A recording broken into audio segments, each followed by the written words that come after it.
Welcome to All the F Words, a podcast where two writer friends, nearly 30 years apart, explore everything we give an F about. I'm Gabby Moskowitz. And I'm Joanne Greene. On each episode of All the F Words, we'll focus on a theme starting with the letter F. Things like fallopian tubes, France, and feuds. We'll share stories from our lives and our distinct generational perspectives and look to the experts for insights and ideas. Today we're talking about fake meat. It's an industry that's exploded in the past 20 years, particularly the past decade, as Americans have begun to consume less meat. And yet, as with everything, it is not without its problems, and we are going to talk about it all. I am so excited that we are doing this topic because fake meat in its various forms has been a part of my life from the time I was about 7 when I first, so I don't know if you know this about me, but I was a vegetarian from the time I was 7. I had a very intense experience at a petting zoo all the way until my late 20s when I started getting serious about food writing. I absolutely did not know this, Gabby. Extraordinary. I think so. You know, it actually has a lot to do with how I got into cooking because I was doing a lot of my own cooking as a vegetarian growing up. But it's interesting because not only was I a vegetarian, but I was a vegetarian in the 90s, which was when veggie burgers, or specifically the garden burger, TM, came on the market and started to become... It was like niche popular, but it definitely started to become popular. Do you remember those days? Of course. Let me just throw in here. You were a vegetarian in the 90s. I was a vegetarian in the 70s. Whoa. And I am a vegetarian again now. So, but gosh. I did eat meat for many decades in the interim. And let me just say, when I was a vegetarian, there were no garden burgers. What were your reasons for becoming a vegetarian in the 70s? I think it was a combination of it did certainly a different set of reasons than my reasons now. I did not know about global warming at the time. I did not know about methane. I did not know about what the beef industry does to the environment, and nor did I know about what is done to beef and chickens. Mm-hmm. And maybe it wasn't even done then as, you know, in as extreme a way as it is done now. But for me, I never really loved meat, I have to say. I was never a big meat eater. Mm-hmm. And I was a big seafood eater. And when I became a vegetarian, I still ate fish and seafood, though not much. Also, for me, I think my vegetarianism was part and parcel of my anorexia. So it wasn't exactly a rational thought process, but I definitely had an affinity with animals. And I think I was just limiting my food intake, period, to things that grew in the ground and had no calories. So, yeah. What did you eat? I mean... given that I can understand that maybe you weren't super focused on protein, but what were, if any, what were the meat substitutes available back then? Eggs, cheese. Mm-hmm. Tofu? Yes. Yes. In the 70s, I did discover tofu and I ate a lot of tofu. And for some reason, I thought eggplant had protein. I don't think it does, but I remember thinking, you know, that Michael Franks had this song about making eggplant 90 different ways or something. I just think I'll have it raw with mayonnaise. That was the next lyric. But anyway, I made eggplant a million different ways. And cheese, I definitely ate cheese. I don't think I was, you know, really doing a good job with my nutrition at the time, but now I do. Yeah. All right. So we'll get into our current sort of relationship with fake meat in a minute, but I want to walk you through kind of the history of fake meat. And when we first started talking about doing the show, I was thinking about fake meat in terms of the current market of fake meat, which is very meat-like products, things like the Beyond Burger, Impossible Burger, and their various other products that they make. But what we're about to talk about, these are things that walked so that the products we're going to talk about later could run.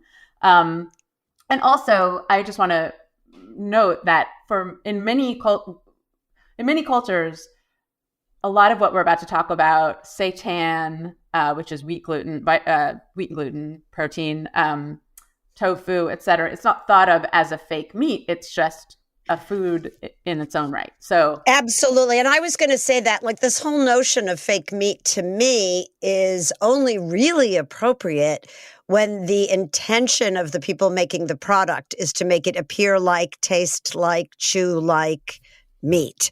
yes, then it's fake meat. Otherwise, it's alternative protein.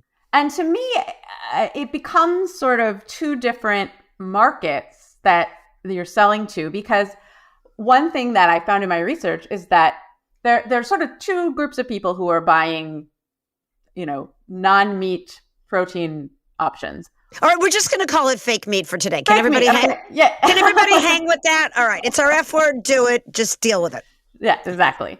So there are two groups of people buying fake meat. There are vegetarians, often lifelong or longtime vegetarians, who want to either participate in, like maybe they used to eat meat and they want something that tastes similar, or, it's fun to have a cheeseburger that didn't come from a cow. But then the other group is people who are, for health reasons or for environmental reasons, are trying to eat less meat, cut down on their meat consumption, but want something similar to the real thing. So, and we'll get into just how similar these products are and aren't. But to me, those are two different markets. And while I can understand someone who's maybe a new vegetarian or used to love burgers being really into a veggie burger that tastes like a real burger, I feel a little sad for the veggie burgers of yore. Like, I love a beet burger. Like, The Plant was this place in San Francisco. It's still there. And apparently we're going to get, I think there's at least one in Marin. And I don't know if they still do, but they used to make a beet veggie burger I owe you a birthday lunch. We are going to The Plant. Let's do it. I want to do it. It's so good. And there's nothing meaty about it. I mean, I think the idea is that, like, it's beet, so it looks kind of like, I don't know, bloody meat. But it is delicious. It tastes like beets and mushrooms and maybe oats and onions and garlic. And it's so good. And I don't need it to taste like anything else. I don't even think it has much in the way of protein. But that's fine. That's not why I'm eating it. And I feel the same way about tofu. Whenever people talk about making tofu super meaty, I get it. But I also appreciate tofu that just tastes like tofu. Or wait, how do you make tofu meaty?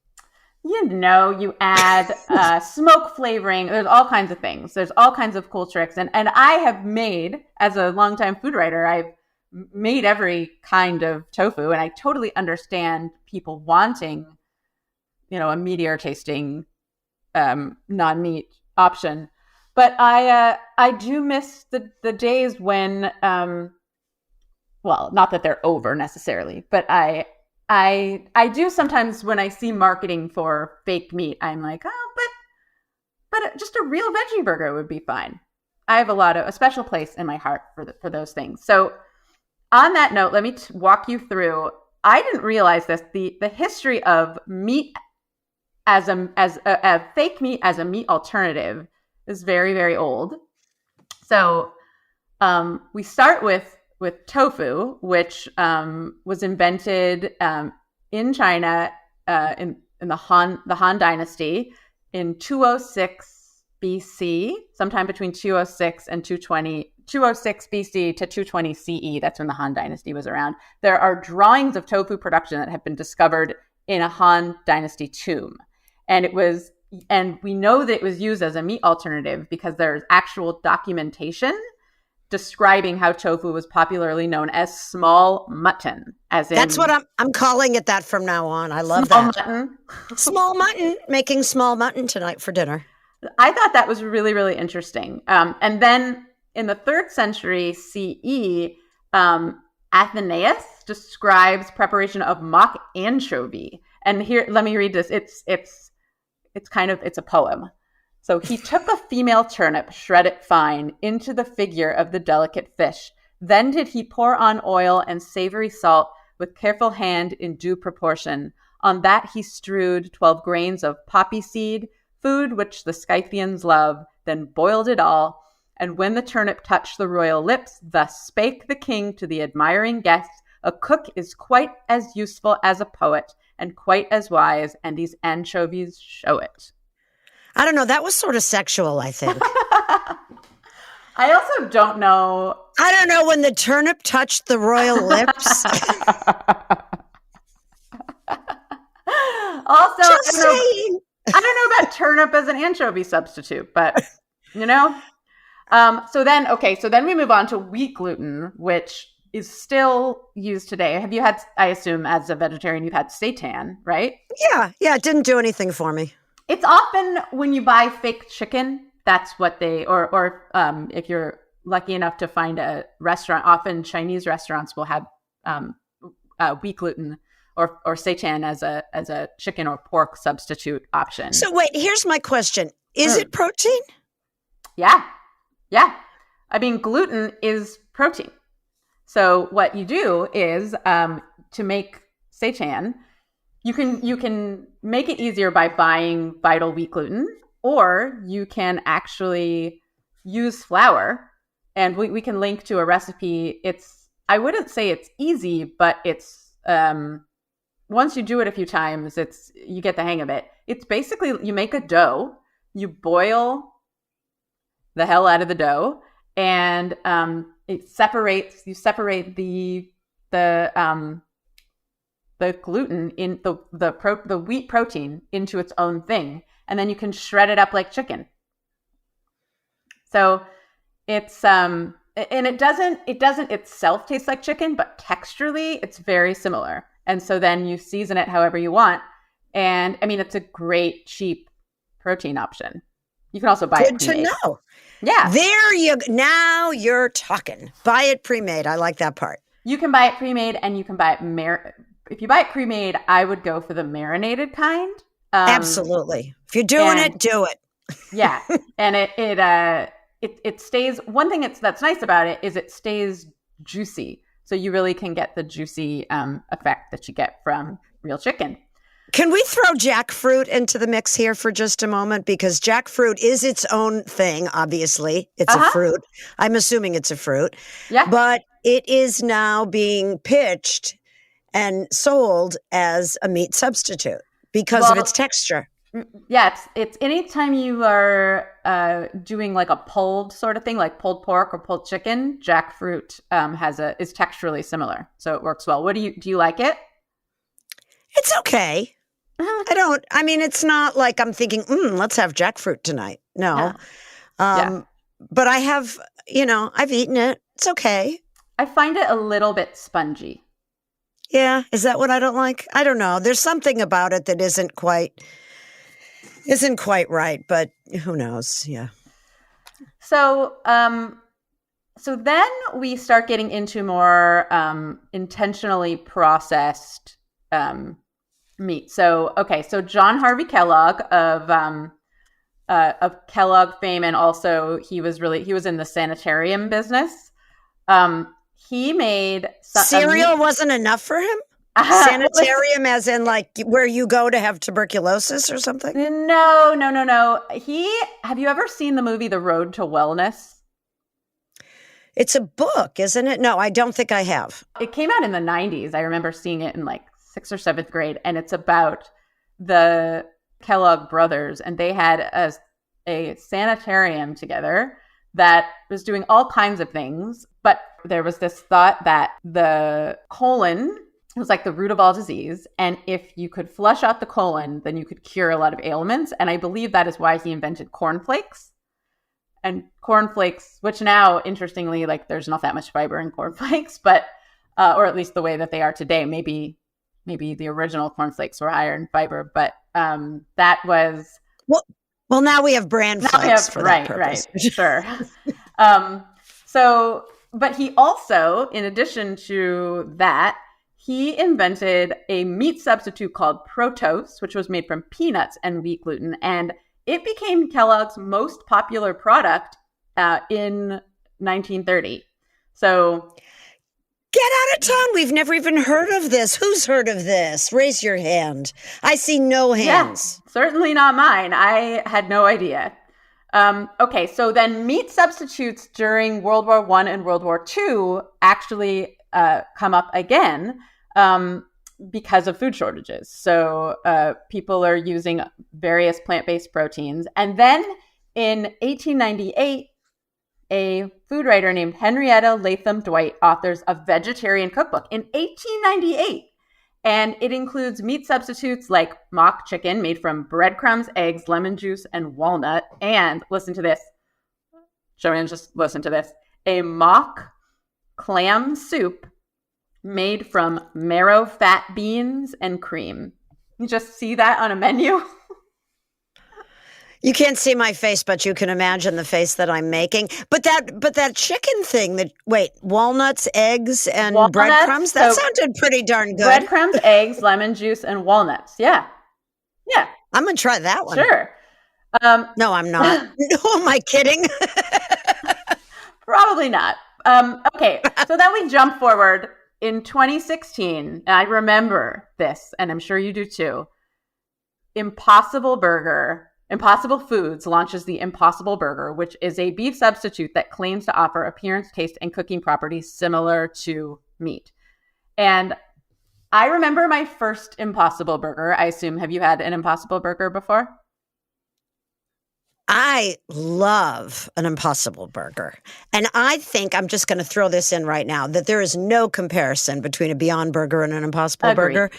And also at the beginning, they cost like more than Wagyu beef if you would order them in a restaurant. It was ridiculous. You were getting, right? And now you can get them at Costco. You can get them at Trader Joe's. It's, my life is better, but then you need the bread, and it's a whole long conversation. Okay, Absolutely. Go on. So I remember my first Impossible Burger, and I remember thinking, and it was a big deal, I should say, for my husband who keeps kosher, because he has not had a cheeseburger that tastes anything like a cheeseburger in 25 years or something. So I remember we went out to a restaurant on Valencia Street. I can't remember what it was called. It was this New Mexican place, like food from New Mexico, but they had an Impossible Burger on the menu, and it was really tasty. I remember thinking, as someone who does occasionally eat real burgers, it wasn't going to fool me, but that was sort of my entry into that kind of food. And what the next thing that I discovered was Beyond Sausages, which I do think are a good product. And I know Impossible makes sausages, but I don't think I've had them. I've never tasted them either. The Beyond sausages are far more widely available. Yeah. And I agree with you. I think they're a great substitute, particularly the Italian spicy ones, which are not all that Italian or spicy, but they're better than the plain ones. I would say that. Yes, definitely. My father is a committed meat eater and not a fan of meat substitutes. And a few years ago, my mom and I made spicy Italian sausage sauce and made it with those and didn't tell him, and he was none the wiser. And now every time I make pasta sauce, he demands to know what kind of meat I used in it. But I remember thinking, all right, that's the real test if that guy can't tell. Well, this is the thing, is that we have this field called food science, and food science has changed the game on all of these things, and we will talk about why that is in just a moment.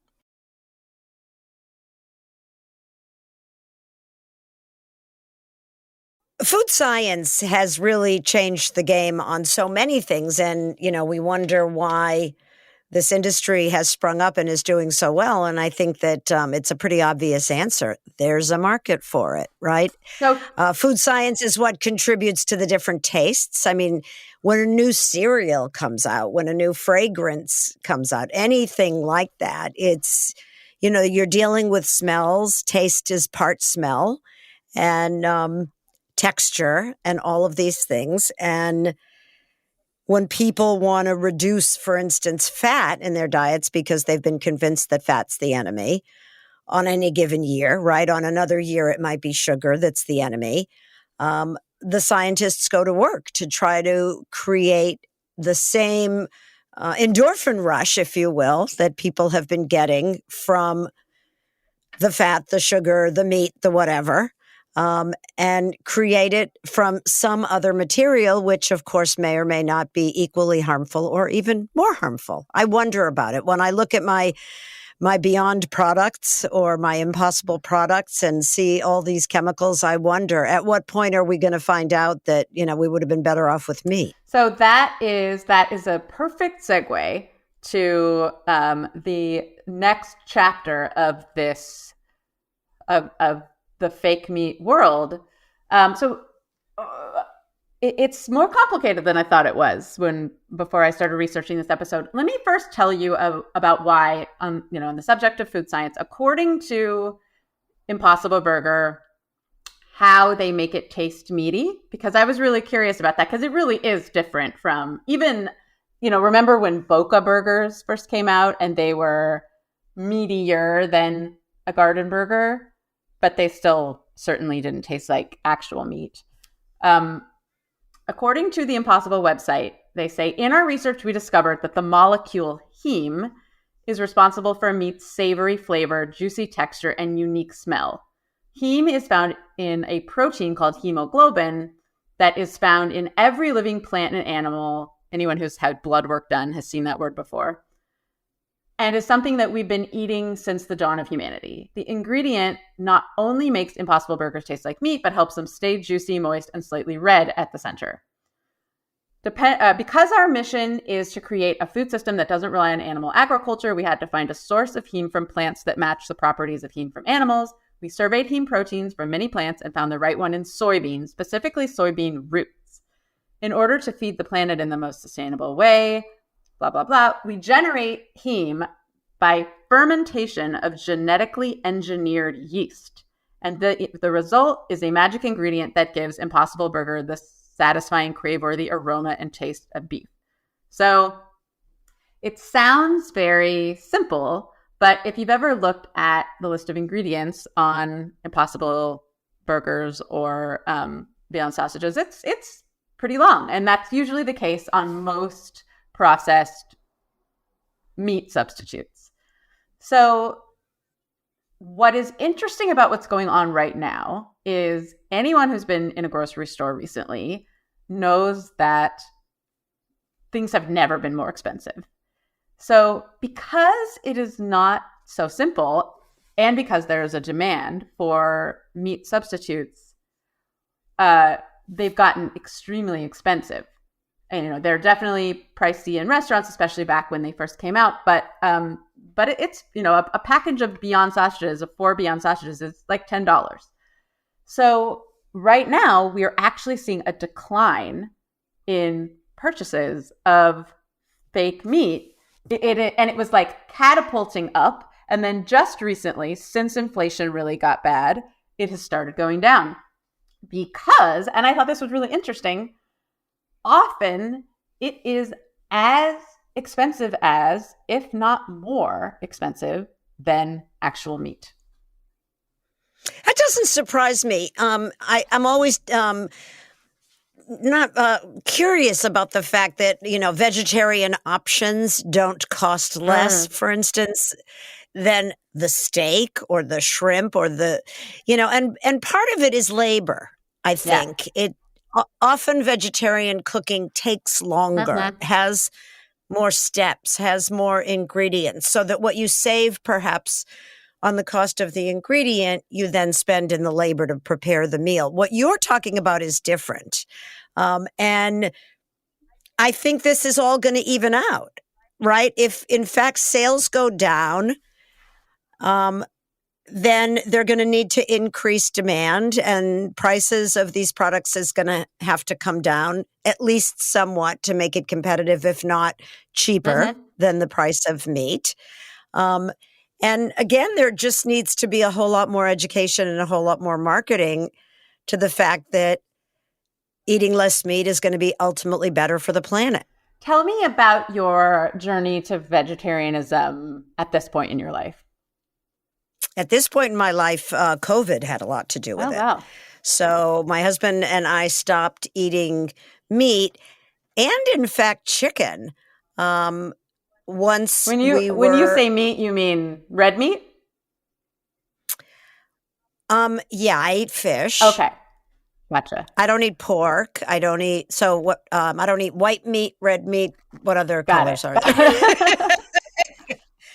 I definitely eat fish, and I eat cheese and eggs, so I'm nowhere near a vegan.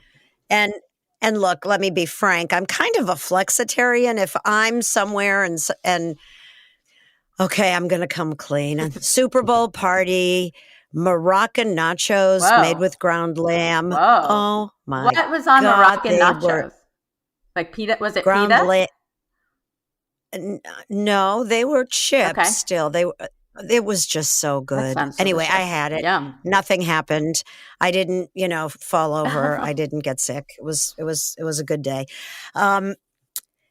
So for me, it was a combination of feeling like this virus that went from animals to people, or so that was a theory at one point early on in the pandemic, felt like sort of like one more thing, or the straw. I hate this expression, the straw that broke the camel's back, but you know what I'm saying? The impossible camel's back.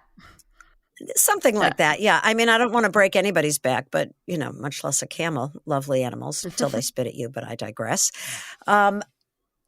It was a combination of, I hadn't been liking chicken. We ate a lot of chicken. I never ate a lot of red meat. I was never a big red meat eater.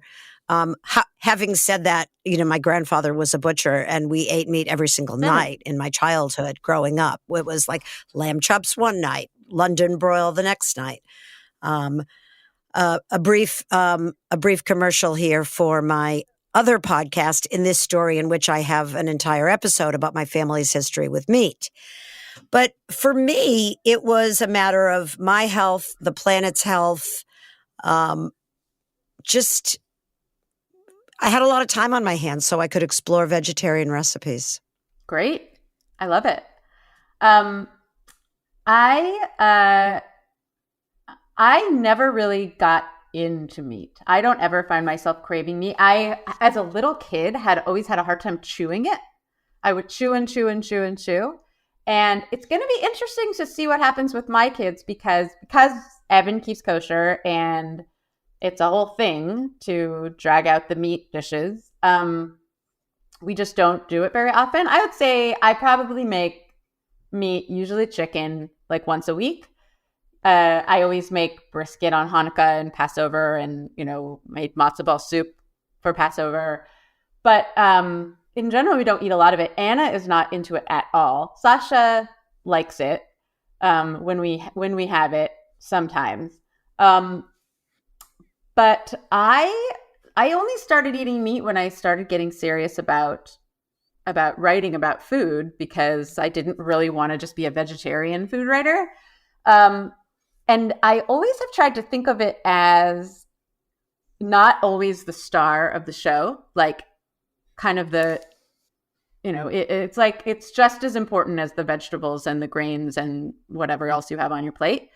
What I think is interesting in the conversation about protein is that the best option, in my opinion, that one of the cheapest and most nutritious, both in terms of fiber and protein and the environment, options for protein is beans.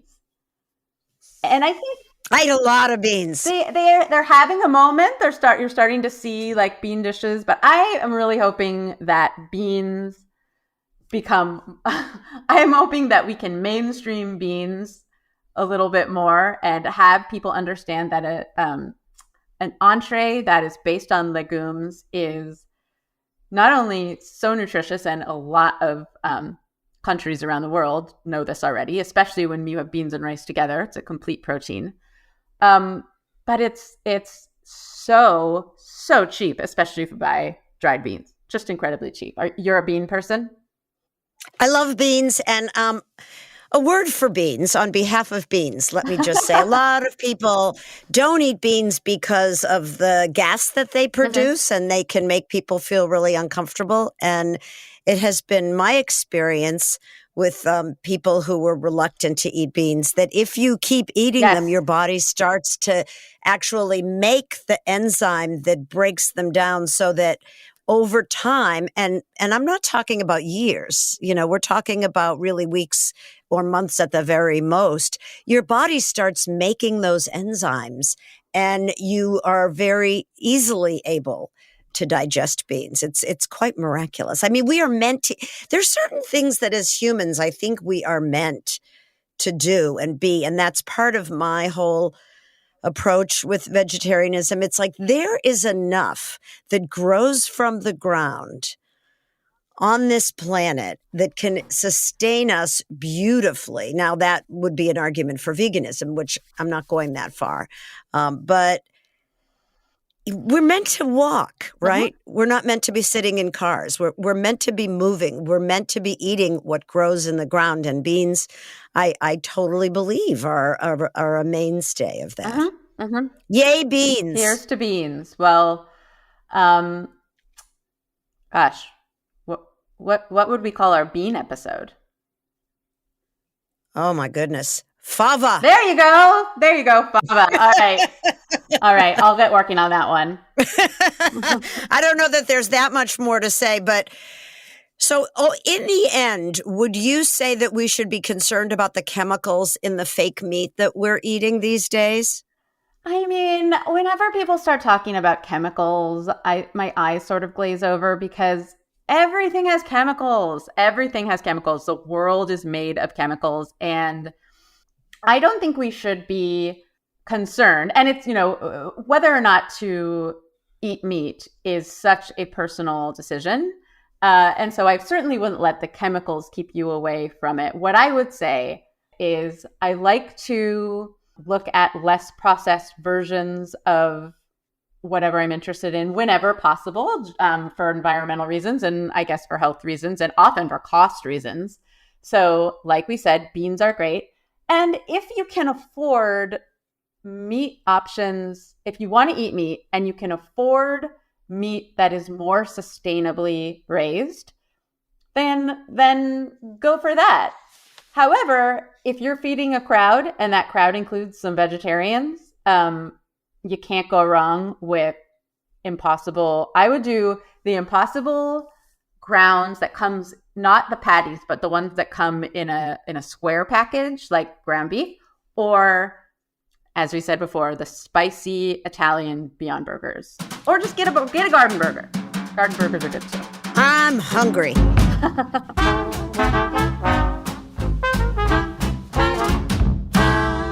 Thank you so much for listening to All the F Words today. She's Gabby Moskowitz, and I'm Joanne Greene. And we love hearing from you, so please get in touch and follow us on social media. You can email us at allthefwordspod@gmail.com or follow us at allthefwordspod on Instagram, Twitter, Facebook, and YouTube. Have a great week. Bye.